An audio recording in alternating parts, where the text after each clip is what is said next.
RMC Première. Michael Borde, bonjour. Bonjour. Merci d'être avec nous ce matin. Michael Borde, conseiller technique à la Ligue calédonienne de voile. Merci donc de nous parler ce matin de cette Nouméa Dream Cup, dernière manche de la Coupe du Monde Windsurf Slalom. Dernière manche qui s'ouvre donc véritablement aujourd'hui à Lansbata. D'abord, je suis sûr que c'est la première chose que vous faites en vous levant. 2 mots de météo, Michael Borde. Alors la météo, elle est top. En fait, la semaine dernière, il y avait un peu moins d'air de prévu et en fait, petit à petit, là, ça prend des tours. Le ventilo se met en marche et du coup, là, on va avoir une semaine comme l'année dernière, je pense, avec des super conditions, quoi. Alors, vous êtes particulièrement vernis parce que ce week-end, ça a très très bien marché. Là, j'allais dire le lever de rideau avec ce Grand Prix. Ouais, on a eu des super conditions avec 25 nœuds, on a pu faire 3 raids, plus après 3 courses derrière avec des slaloms, quoi. Et du coup, il y a quelques étrangers qui étaient là. Alors, ils n'étaient pas à 100% parce qu'ils se préservent un peu pour la Airwaves. Il y a eu aussi des Calédoniens qui étaient là avec Nicolas Goyard qui finit 4e notamment. Donc voilà, c'est de bon augure pour aujourd'hui pour ouvrir la Airwaves. Michael Borde, donc conseiller technique à la Fédération calédonienne de voile, pour nous parler de cette compétition qui promet. Vous pouvez, comme tous les matins, lui poser aussi des questions. Le 258 est à votre disposition. On parle des prétendants, Michael Borde, avec notamment un tenant du titre, 22 fois champion du monde. Il y a quand même des raisons de se déplacer pour essayer de le détrôner. Ah oui. Là, c'est ce fameux Antoine Albo. C'est ça, Antoine Albo. Je crois qu'il fait 1m90 pour 95 kilos. Donc on le repère sur les parkings. Antoine, en fait, là, du coup, il a 22 titres à son actif. Là, actuellement, il n'est pas premier au classement. Par contre, il est juste derrière Matteo Icciano, voilà, qui est italien. Un Italien qui va tenter de lui ravir la première place. Voilà. Donc pour faire simple, en fait, c'est celui qui finira devant l'autre à la compétition qui gagnera le titre, quoi. Parce que c'est pas très simple, hein, toutes ces courses là qui vont s'égrener jusqu'à dimanche. Mais en gros, il y a des points. En fait, on récupère des points et c'est celui qui a le moins de points à la fin qui gagne. C'est voilà. Ça En fait, il y a, on va dire, des poules. Donc il y a 8 poules, pardon, avec un petit parcours. C'est comme une descente de ski avec un départ avec feu rouge, feu jaune, feu vert, une petite descente comme en ski, une arrivée. Et donc, on va dire que les 4 premiers de chaque poule se rencontrent. Et à la fin, donc, ça fait une manche. Et donc, on comptabilise le nombre de manches. Et ça fait un nombre de points total. Celui qui en a le moins a gagné. Voilà. On fait le point sur les Calédoniens avec du beau monde, hein. Vous en parliez à l'instant, Nicolas Goyard notamment. Voilà, alors il y a des bons espoirs. Alors on a Nicolas Goyard qui lui maintenant est en métropole dans le sud de la France et qui s'entraîne avec les meilleurs. Et qui est revenu au pays pour un sacré moment. Voilà. Là, c'est clair. Alors, il est venu juste pour la compète. Il est hyper motivé. Je sais qu'à la dernière compétition, il fait 16e, à la dernière étape qui s'est jouée, à Costa Brava. Après, on a Fred Morin, qui, lui, l'année dernière, a fini 19e. Donc, lui, c'est vraiment un local, quoi, hein. Donc, on peut compter aussi sur lui.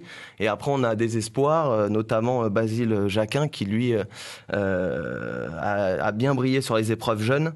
Et donc, derrière, on espère aussi qu'il puisse rentrer, on va dire, dans un top 20, quoi. Ce serait génial, quoi. Et nos cagous féminines, elles sont quoi, 4, 5? Il y en a 4. Alors, il y a, en fait, au total, il y a une vingtaine de riders, 16 pros, et puis donc, c'est 4 calédoniennes. Là aussi, on a deux espoirs, hein, Lilou Granier et Tuesday. Qui est d'ailleurs la Benjamine, hein, de la compétition, elle a 15 ans. Ouais, c'est ça, 15 ans, ouais. Donc, mais on va dire qu'elle a du gros potentiel, et puis, je pense que là, elle peut briller aussi sur certaines manches, quoi. Et alors, ce qui est surprenant, vous en parliez tout à l'heure en parlant du grand favori Antoine Albo, vous parliez de son poids, finalement, plus on est lourd et mieux c'est, finalement. C'est assez surprenant pour un Béotien. Ouais, c'est en fait, il y a ce côté-là, on va dire gabarit qui joue, c'est-à-dire qu'en fait, plus on est lourd, plus on peut mettre de surface de voile, et du coup, plus on a de surface de voile, plus on peut aller vite.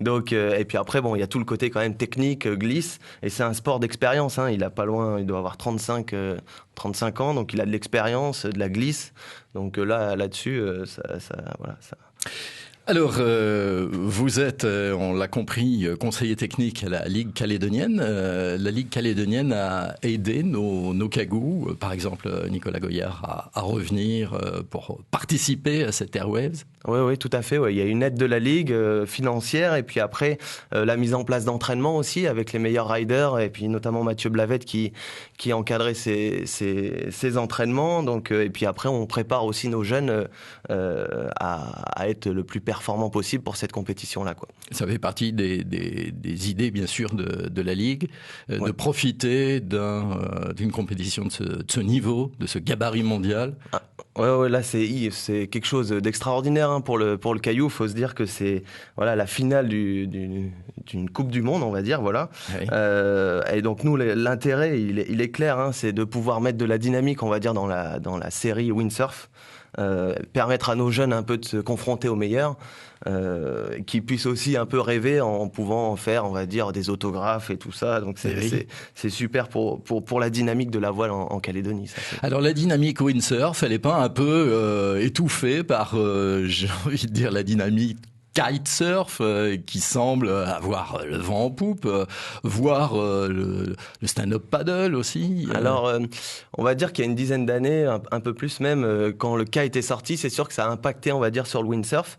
On a vu que le nombre de pratiquants a bien diminué. Et à côté de ça, le kite a complètement explosé. Et en fait, là, ça fait quelques années que, par l'évolution du matériel, notamment, voilà. Et puis, les gens qui sont allés en kite sont revenus sur le windsurf. Donc on va dire que maintenant la pratique windsurf est bien repartie avec un tour, un world tour et puis sur le caillou pardon, vraiment une pratique régulière de tout le monde, quoi. Donc je pense qu'elle a été impactée au début sur le lancement du kite et maintenant elle est repartie et puis notamment avec deux gros clubs, l'ANG qui fait un super boulot avec des compétitions toutes les 2 semaines. Et qui organise notamment la Airwaves. cette compétition. Voilà. Ouais. Donc on a l'ANG, et puis après aussi à côté de ça, on a l'ACPV, donc un autre gros club qui lui aussi alimente vachement de nouveaux pratiquants. Donc ces deux gros clubs permettent, on va dire, d'avoir un réservoir et une pratique régulière de windsurf sur tout le territoire. Et pendant que je vous tiens, alors la voile classique, le hobby cat, qui est vos premiers amours, marche comment ici en Calédonie? Alors le hobby, on a plusieurs séries à côté. On a le Hobby Cat, l'Optimiste, l'Elliott. Ça marche plutôt très bien. Il y a une vraie volonté en plus du gouvernement de Calédonie et des 3 provinces de développer la voile en Nouvelle-Calédonie sur tout le territoire. Donc il y a la construction de bases nautiques un peu partout. Notamment, là on a vu, il y a des véliplanchistes de l'IFU qui sont descendus sur la régate juste avant la Airwaves et qui seront sur l'organisation avec nous. Donc c'est une volonté du territoire de donner accès à cette pratique particulière de la voile. Donc on va dire qu'il y a une très grosse dynamique calédonienne qui se retrouve après à l'international de la voile en général. Michael Borde, le conseiller technique de la Ligue calédonienne de voile, notre invité ce matin. Parler de l'océan plaisir, l'océan sportif, ça nous change un peu des problématiques environnementales, Michael Borde. Cela dit, vous qui fréquentez, vous les voileux en général, vous qui fréquentez toutes les mers du monde, vous n'êtes pas les premiers témoins des dégâts justement qu'on inflige à la planète en ce moment. Ah, c'est sûr, hein, quand on navigue et que on prend un sac plastique dans son aileron ou ailleurs, où on voit nos plages un peu souillées, on va dire, par ces déchets. C'est clair que nous, on est en première loge de ces choses-là, donc on a une réelle volonté de changer, on va dire.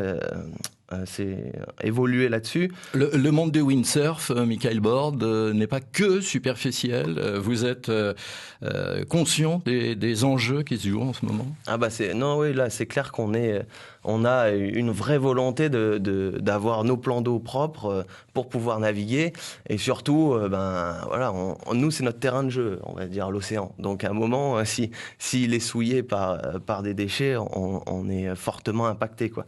Donc c'est pour ça que sur la Airwaves, il y a une volonté d'être sur plusieurs champs, hein, dont notamment ce côté développement durable en sensibilisant les gens sur la collecte de déchets, tout ce qui est nettoyage des plages, et puis bien sûr tout ce qui est tri sélectif qui se fait beaucoup en métropole et qui est en train de se lancer ici aussi. On va y jouer finalement la semaine européenne de la réduction des déchets aussi. C'est ça.